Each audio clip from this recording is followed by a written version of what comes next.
قصتنا النهاردة بتحكي قصص كلها مغامرات، قصص من قلب الحقيقة، يعني من كل بيت وكل أسرة مصرية. يا ترى ايه اللي بيحصل في مصر وايه اللي بيحصل مع كل أسرة مصرية نقدر نأديه والناس تاخد منه موعظة، والناس تاخد عنه تاخد فكرة، وتشوف ان في حاجات انت عايش وغيرك مش عايش. يعني انت في حاجات انت عايشاها وغيرك مش عايشها. احمدي ربنا ان انت عايشة مع راجل محترم وراجل كويس، واحمدي ربنا. وانت كمان احمد ربنا اذا كان معاك ست زوجة محترمة وشريفة وست بتتقي الله فيك. صاحبة الشخصية النهاردة اسمها نادية. نادية دي الشيطان يسقف لها. نادية دي مش صغيرة، عندها 42 سنة، ست مش صغيرة. كانت متجوزة واحد اسمه أشرف. أشرف عمره 43 سنة، الفرق بينهم بسيط خالص.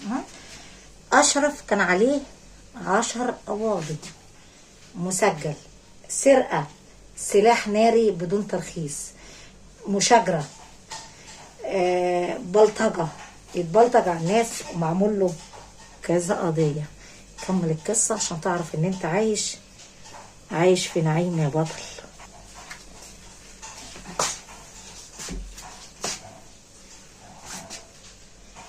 السلام عليكم ورحمة الله وبركاته. اكيد وحشوني الناس اللي بتحب اسطورة العالم العربي هتنزل تحط لايك، كومنت حلو، وسبسكرايب عشان نشجع اسطورة العالم العربي وبهناء هرم مصر.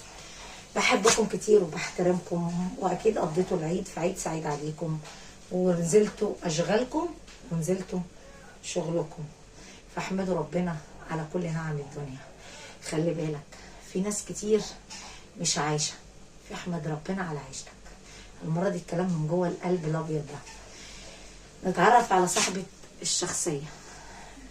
قلنا ناديه الشيطان يسقف لها، بس انت ليه قلت المقدمه هنا؟ انا قلت المقدمه عشان انت لو عندك زوجه محترمه وشريفه وبتتقي الله فيك فاحمد ربنا عليها. انا ببقى مبسوطه لما بشوف ست محترمه بتحب زوجها. وانت لو عندك زوج متربي وابن ناس وراجل محترم فاحمدي ربنا ان ربنا اداكي راجل بيتقي الله فيكي وما بيخونكيش وما بيعصيش ربنا، ومش كل يوم يعرف مر عليكي. طب انت ليه بقى يا اسطوره بتقولي الكلام ده؟ عشان انا بحبكم وبخاف عليكم وعايزه مصلحتكم يا حلوين. مش عايزه كل ست بقى تفتري لي على الراجل اللي معاها. والله العظيم ما بهزر، رغم ان انا ضد الخيانه بس ما بحبش الزوجه اللي بتفتري على الراجل اللي بيحبها، اللي مستتها، اللي موفر لها عيشتها، اللي بيتقي الله فيها. بلاش بقى، مش عشان ربنا ادانا راجل انهم مفترين عليه. والله يا هناء كلامك النهارده عامل زي الالماظ. ما هو انت اما تسمع او هي اما تسمع هتقول ان هرم مصر النهارده الماظ العالم. صلي بقى على النبي، عليا الحلال منك يا رب. لا تصلي لي على حبيبك النبي محمد. انا جايه افيدك بمعلومه، جايه افيدك بمعلومه. ولو عندك ست تعباك وقرفاك في عيشتك سمعها المقطع ده، سمعها القصه دي. وانت لو بتفكر في حاجه يا ريت تعمل فنجان قهوه وتظبط الطاسه مع احلى اسطوره مصريه عربيه. ما هو انت يلا لو ظبطت الطاسه هتقدر تسمع مني. بالمناسبه في واحد اسمه باسم بيقول ان هو عايش في دولة الخليج، كل شوية يكتب لي هناء عايزة اتواصل معاك يا هناء. طب يا شاطر انا عارفة ان انت مصري اوكي، ودخلت لي على التيك توك بس عشان اعرفك. اسمك باسم علي، عشان اعرفك ان انا شفتك على التيك توك. ماشي، انت ايه اللي بيني وبينك عشان نمشي كده نتواصل مع بعض؟ حكي ايه اللي يربطني بيك عشان نتواصل مع بعض؟ قول لي حاجه تربطني. انا لا محتاجه مساعده منك ولا محتاجه جنيه من اي راجل ولا محتاجه حاجه. يبدو انا راجل وجابني راجل وست ب100 راجل. عرفت كده؟ لا باخد فلوس ولا بتاع فلوس ولا بتاع اي حاجه. فتفتح لي الهويس بتاعك. كان غيرك اشطر يالا. وبص على قدك. ها؟ وما تقولش بقى ان انت كويتي. ها؟ وسفرك السعوديه وسفرك الكويت. ها؟ والنبي بلاش الاغاني دي عشان يا ابني على مين على مين على مين على مين على مين على مين. يد احنا معلمين، واللي يعرف يلعب زينا يبقى عمنا، واللي ما يعرفش بياخد على قفاه ويسقف لنا. الله عليك يا هناء، النهارده كلامك الماس الماس الماس الماس. فيا استاذ باسم بليز سيبني في حالي. ها؟ عشان انا مش فاضيالك يابا. ارميني من على ودينك. ها؟ والبس جلابيه تكون مقاسك، عبايه تكون مقاسك يا شاطر، ومالكش دعوه بالخليجيين. ها؟ مالكش دعوه، بنصحك مالكش دعوه بالخليجيين. خليك في ذات نفسك لنفسك. ها؟ عشان الخليجيين يالا عارفين حدودهم فين، عارفين ان هناء مفيش حد بيتواصل معاها، وهناء ملهاش في حاجة. عرفت يالا؟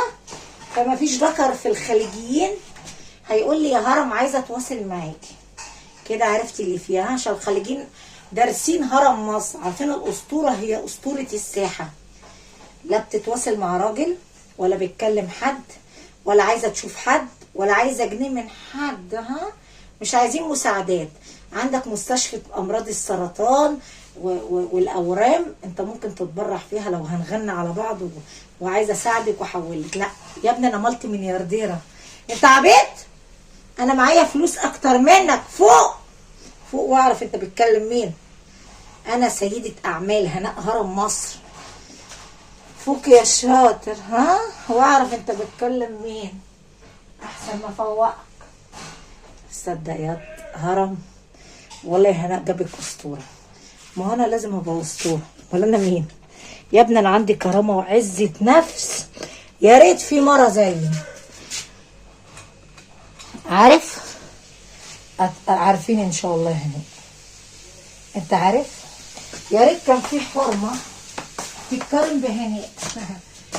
انت معذور عشان كل مره بتجيبها بشويه فلوس بتهز نفسها معاك وتتجاوب معاك وتصور لك بقى وتعيشوا حياتكم. ما عدا بنت مصر يالها. مصر جابت اهرامات، جابت بطل، فما تشغلش بالك بيا. وبنصحك نصيحه، ما تقوليش انا كويتي. ها؟ ما تقوليش انا كويتي. مش كل ذكر سافر لي مصر من مصر سافر دوله الكويت ودوله الخليج تقول لي انا خليجي. البس يد على قدك. صدق يالا انا كاسطوره واتشرف ان انا مصريه، ومصر دي ام الدنيا بلدي. تحيا مصر. مصر هي مصر الحضاره. هتقول لي مصر اهو. انا ما ذنبيش حاجه ان انت هجيت على مصر. ها؟ او ما ذنبيش حاجه ان ربنا رزقك بمرة عويه. ها؟ ولا انا غلطانه؟ بس بلاش بقى انت خليجي. اتكلم على قدك وقول انا انسان فقير وبسيط. انا مصري وعايش في دوله الخليج. فيها مشكله يا رجاله؟ لا يا هناء. كلامك كله عامل زي الزبديه. هي زبديه. خلينا في قصتك. طبعا الست ناديه هنا الزوج كان على طول بيتحبس كتير كتير كتير، اللي اسمه اشرف ده. انا مش عارف يطلع من قضيه يخش قضيه في ليله امه السوداء. طبعا كانت شغالين مع بعض، يعني بيساعدوا بعض، فاتحين مكان بيبيعوا سيجار كشب كده يعني، وشغالين وراضيه هي بعيشتها والكلام ده كله. لحد ما ما ربنا رزقها باخوه اسمه رمضان. رمضان ده كان بيقعد يتكلم معاها كتير، يقعد يواسيها كتير. طبعا الزوج كل مره بياخد له 3 سنين سجن بينتقم منه. 3 سنين سجن ويطلع، 3 سنين سجن ويطلع. تخيل انت زوجة عايشة على ال3 سنين كل مرة. يلا جاوبني بقى على السؤال. يعني ست عايشة من غير راجل بقالها كام سنة؟ خلي الحاجات دي عشان هنشتغل بيها في المطبخ والحمام. يعني زوجة عايشة من غير راجل، كل مرة ياخد له 3 سنين و4 سنين و7 سنين، يطلع من قضية يصطادوه في القضية التانية ويرحلوه. طبعا كان من محافظة المنوفية. المهم لحد رمضان ده بقى ايه، مفللة بقى، هي قاعدة بتشكيله همها، تقول له قرفت من العيشة السودة دي، كان يومي اسود وما اتجوزت اخوك، انا مش عارف عملت ايه في دنيتي. يا ست خلاص، ايه يعني، ما في بطل اهو قدامك، خليكي في قصتك يا هناء، دي انت لا عندك عيل ولا تاني. لحد ما سرحوا لحد ما سرحوا الاتنين مع بعض. والشيطان بقى انتوا عارفينه بيقول يا عمي نعظم للشيطان بيعظم. المهم راح طبعا واخدها في حضنه وحصل علاقة غير شرعية. طبعا من هنا هي ابتدت تحبه وهو ابتدى يحبها. ليه؟ عشان مفيش راجل، الراجل على طول طفشان، لا اما في السجن لا اما هربان من المباحث. المهم طبعا ابتدت تحبه ويحبوا بعض الاتنين. طبعا مبسوط بقى اخوه رمضان، مبسوط اللي هو في السجن، ان اشرف في السجن بيقضي 7 سنين. خلال ال7 سنين دي حصل بينهم علاقة، وسبحان الله بقت حامل منه، مع انها ما خلفتش من زوجها لوحديها كده، تقول نفسية تقول زفتية، ما تعرف بقى. انت عارف مش هقول حاجة، ابتدت تبقى حامل منه. طبعا كان صاحبنا فاضل له 1 سنة وشهرين ويطلع. للأسف ولدت البنت من هنا، جابت بنت، راحت تعمل فيها ايه لو انت شاطر تقول لي. خدها ومعرفش خفى البنت راح وداها فين. طلع صاحبنا كانت قاعدة مستخبية في البيت عشان محدش يعرف ان هي حامل، بالذات اهله، لان هو في السجن. حلو بقى. وبعدين هنا وبعدين رمضان كان حلم حياة اخوه ما يطلعش من السجن عشان يفضل في الحاجات الحرام، انه يفضل يعصي ربنا مع الست دي وياخدها في حضنه ويعملوا علاقة غير شرعية، حاجة تغضب ربنا. وبشر الزاني والزانية بالفقر، لان ربنا ما بيرضاهوش الكلام ده. ربنا ما بيحبش الحرامي ولا الكذاب. كملي يا هنا. المهم طلع صاحبنا من السجن اشرف، قالت له اعمل ايه في اخوك؟ قال لها عادي اطلبي منه الطلاق. طبعا هو رفض، قال لها انت عايزاني اطلقك بعد كل ده؟ بعد ما استحملتيني يا زوجة يا اصيلة، يا زوجة يا محترمة، يا زوجة يا اصيلة، يا زوجتي يا محترمة يا حبيبة قلبي، والله بتشفع عليه. منه هو حرامي وكذاب وسوابق ومسجل، ومنه بيقول لها دي انت وفيه وقفتي جنبي. ما انا عارفه اللي انا وقفت جنبك. كمل احسن يا هناء عشان كمل. المهم يا حلوين، خططوا لمين؟ خططوا لاشرف. يعمل ايه؟ خلاه ماشي في طريق زراعي، راح جايب قال لها حطي لي كوريك، عارفين الكوريك بتاع السياره اللي احنا العجله لما بتنام ولا بتفرقع في وشنا فاحنا بنرفع السياره بالكوريك، وقلبين طوب. طبعا خلاه ماشي في طريق زراعي، عارف ميعاده. طبعا اتربط له، راح ضربه بالكوريك على دماغه، فضل ينزل عليه بالقوالب الطوب والكوريك من ظهره من غير ما يوريله نفسه. يا حلوين عرفت كده صح؟ يا خساره، يا خساره على الاخ اما يبيع اخوه، يا خساره على النفس والاخ اما يقتل عشان الخيانه وعشان واحده ست.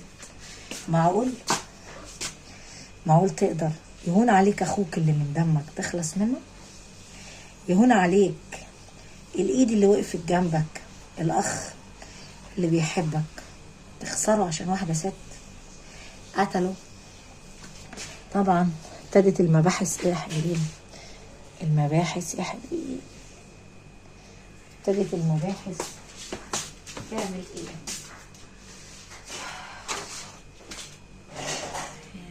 انا بعشقك، انا الكل لك، انا بتحبني ولا الهوى عمره ما زارك، بتحبني ولا اتكتب على قلبي نارك، انا بعشقك، انا كل لك. المباحث الناس الاهالي بلغت على واحد مقتول. تخيل انت، الشرطة لقت الجثمان بقاله يومين 3 عطلوا فيه وقعدوا يبلغوا، وطبعا من المحفظة عرفوا هويته اسمه. طبعا ابتدوا يعملوا تحرياتهم وليه عدوى بمين، عارفين اللي هو عادي مسجل وخطر وكل حاجة، بس مفيش، تخيل مفيش مشاكل بينه وبين اي حد. ليه هنا؟ هو بس شجري. حاولوا يسألوا اخر حد كان بيتخانق مع مين، اخر حاجة على مين على مين على مين. يد احنا بناكلها بمزاجنا. تخيل انت، ملقوش في بينه وبين اي حد مشاكل من ساعة ما طلع من السجن وهو ماشي على الصراط المستقيم عشان المباحث ما تاخدوش. بجد يا بجد بجد حبيبي، الجد بجد بجد. كمل هنا. لف الايام كده وقعدوا يعملوا تحريات اصطادوا مراته.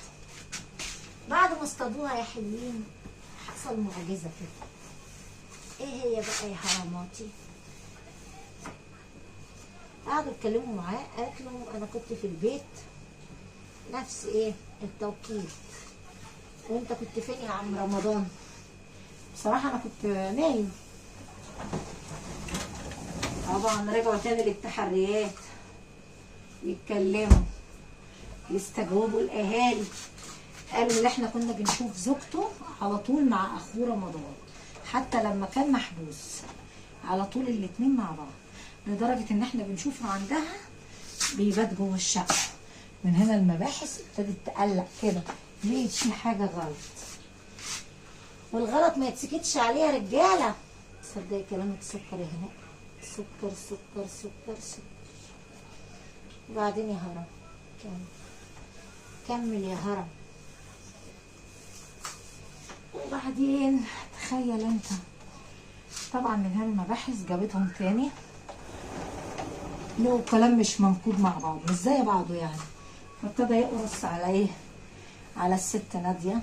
قالت بقى انا بصراحة بحب رمضان ده، زوجي على طول، جوزي سايبني رميني، لا اما في السجن لا اما هربان، فحبيته وطبعا بقيت حامل منه. عشان نخلص من الجنين هو خد مني البنت، معرفش موتها ولا رماها فين عشان نخفي الجريمه. قال لي اتطلقي منه، قلت لاخوه طلقني، رفض للاسف يطلقني. كنت هعمل ايه؟ ها؟ دبقنا للجريمه انا وهو خططنا نخلص منه. اخوه رفض يطلقني اشرف، فقلت ايه، اشتغل ونشتغل ونخلص منه عشان نعيش انا وهو مع بعض. ده كل اللي حصل يا باشا. هو كمان انهار اعترف بالخيبة. عارفينها؟ كل عارفين الخيبة هناك. لا اله الا انت سبحانك انك كنت من الظالمين. انا بعشقك، انا كل لك، انا تحبني ولا انكتب على القلب نارك، بتحبني ولا خلاص كرهتني. المهم خلاص هو انهار وراح معترف بمصايبه. بعد ما اعترف بالجريمه للاسف يا بطل قال انا اللي خططت لاخويا، هي جابت لي الكوريك وانا دبيته على راسه عشان نقدر يكون في فرصه نعيش علاقه غير شرعيه انا وهي. قال له بقى فين الننه اهو؟ قال له انا رميتها في حته زراعيه. طب ليه كده؟ هان عليك ضناك؟ هان عليا ضنايا، هان عليا، اما هان عليا اخويا مش هيهون عليا ضنايا. صدق يا هناء كلامك حلو. اما هان عليا اخويا ابن امي وابويا، هيهون عليا بقى مين؟ يلا يلا حكي يا ولاد. صح كلامك صح يا هنا. صدق يا هنا، هنصدق ان شاء الله. المهم ادي جريمتين طبعا قدموا للمحاكمه، خدوا 15 يوم، وبعد كده قدموا للمحاكمه وحلوين. وادي الشيطان بيقول لهم يا عمي، طبعا الاتنين اتحكم عليهم، بس القاضي قال كلمه واحده بس، قال له هان عليك اخوك تقتله، سيبك من مراته بقى، هان عليك اخوك اللي من دمك ومن لحمك، هان عليك وطى وشه في الارض، وانت يا خاينه هان عليكي ترمي ضناكي خنتي جوزك. قوليلي يا خاينه ليه الشيطان وزك وبتقولي مظلومه من الحب محرومه؟ انت عارف ايه الشماعه بتاعتنا؟ ان انا عايشه من غير راجل. كل ست مطلقه او جوزها مسافر او جوزها مش هنا بتحط الشماعه ان جوزي مش، يا بنت ما في وحش الشاشه عايش اهو من غير راجل بقاله 5 سنوات مقدم استقاله عن كل راجل وما فيش راجل يكسرني. عرفتوا بقى الفرق اللي بيني وبين النساء؟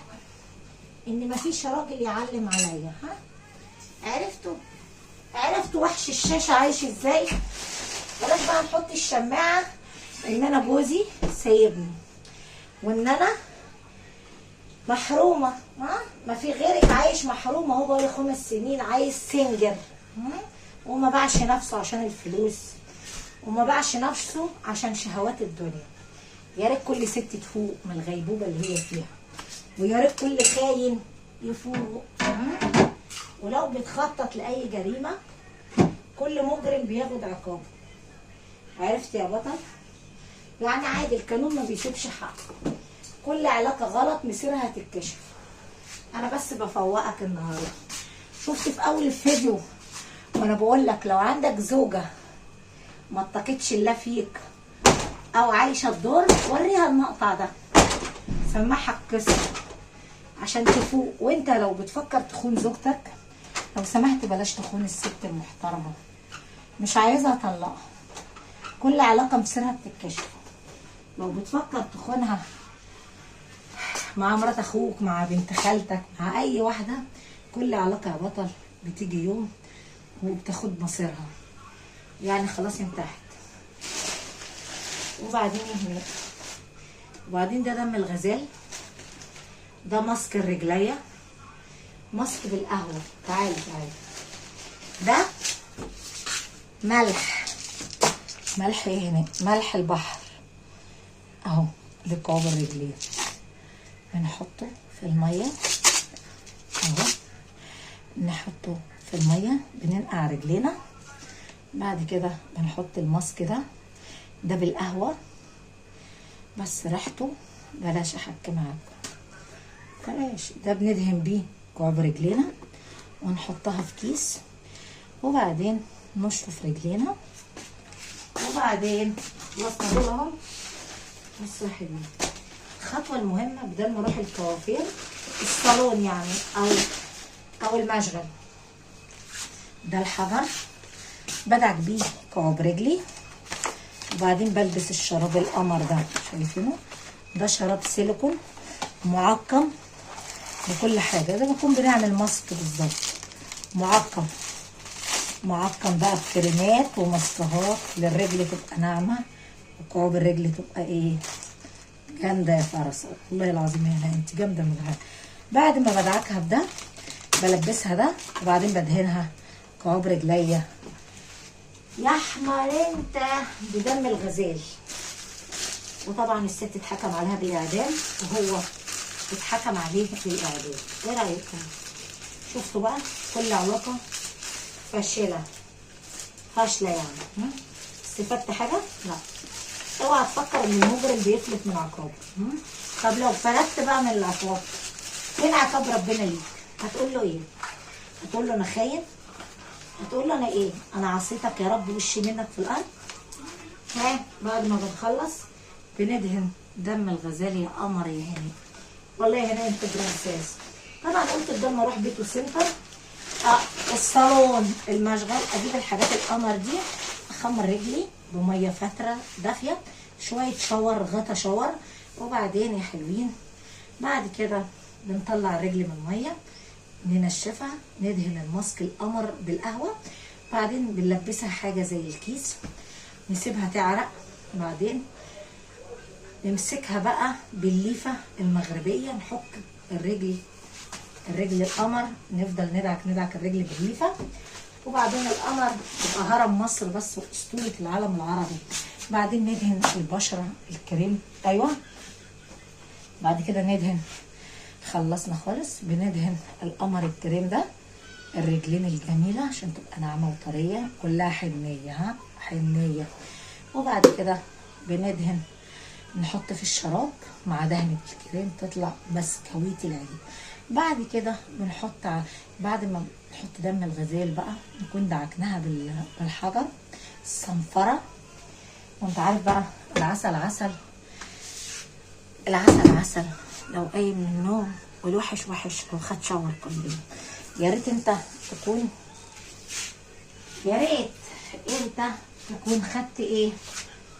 خدت موعظه من الكلام اللي انا بقوله. تتقي الله في زوجتك ومراتك وتعامل مراتك معامله حلوه، ولو هي مش مهتميه بنفسها ممكن تصلح منها وتقول لها بليز حبيبتي انا عايزك تبقي جميله اموره، روحي المشغل، روحي الصالون، خلي برستيجك عالي، انا عايزك اجمل ست في الدنيا، انا محتاج لك تهتم بيا بدل ما تهتم بولادك واولادك وعيالك.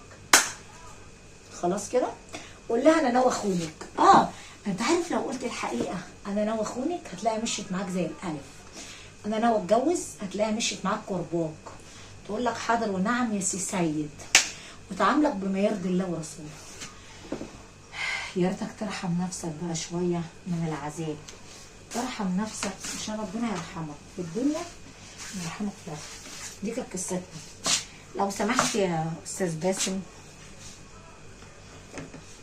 او يا استاذ اي استاذ، بلاش عايزه اتواصل معاكي عشان مفيش ذكر بيتواصل معايا، والبس جلابيه يا تكون مقاسك، وبلاش اصل انا كويتي وخليجي، وما تجيبش سيره الخلايجه اصلا على لسانك لان مفيش خليجي هيقدر يقول لي انا عايزه اتواصل معاكي. قول لي بقى ليه هناك؟ اقول اللي بيحاول يتجرأ عليا هو المصري. ليه هناك؟ لان الخليجي عارف حجمه كويس، عارف ان هناء ملهاش في اي حاجه. ياك كان غيرك اشطر، كان غيرك اللي انت شغال عندهم اشطر منك. يعني البس جلابيه مقاسك، ياك كان غيرك اشطر، يعني كان غيرك اشطر، الخليجيين اشطر منك. فخليك في حالك يا شاطر. انا لا عايزه فلوس ولا عايزه مساعده ولا عايزه حاجه من حد. هتشاهد الفيديو حط لايك، مش هتشاهد الفيديو حط ديسك لايك. لا بتفرق مع الناس اللي زي ياد ما ياكلش معاهم اي حاجه. يعني لا انت ولا غيرك ولا خليجي ولا سعودي ولا كويتي ولا اماراتي ولا اي دوله تاكل مع اسطوره العالم العربي. طول ما انا ماشيه راجل ومفيش ذكر يعلم على الست المصريه يبقى تحيا مصر، تحيا مصر، تحيا مصر، تحيا مصر، لان انا هرم مصر يالا. ولو سمحت مش كل النسوان بيبيعوا نفسيهم، في وحش الشاشه ما باعش نفسه لسه، في ست زي محافظه على نفسيها، لا الفلوس هتعلم عليها ولا الفلوس هتعرف تجيبني. يعني انا هرم وحش جوكر مش غرور، لا يابا، ده انا متواضعه عشان بتكلم معاكم، واللي على قلبي على لساني. ابعدوا عن حياتي، بديكوا نصيحه، وانا مش بتاعت فلوس. لو عايز فلوس تعالى اديك. يد انا حاجزه فيلا هقعد فيها قريب، فابعدوا عن حياتي. انا بس بختبر العالم، اختبرت العالم وسقطوا في الاختبار. انا لا محتاجه فلوس ولا عايزه جنيهات من حد. اللي عايز جنيهات ينزل يقول لي، واللي عايز فلوس يقول لي. خليك في لقمه عيشك زي ما انت طارق مراتك في مصر واولادك وطالع دول الخليج عشان تلم شويه فلوس. لم يابا واشتغل وكل عيش واقعد ساكت والبس على قدك. ومش عيب، مش عيب تقول انا مصري، ياض مصر ام الدنيا، بفتخر ان مصر بلدي. تحيا مصر. فابعد عن حياتي ها. واي راجل يعيش على قده ها. ما اشوفش راجل يقول اصل انا بحبك.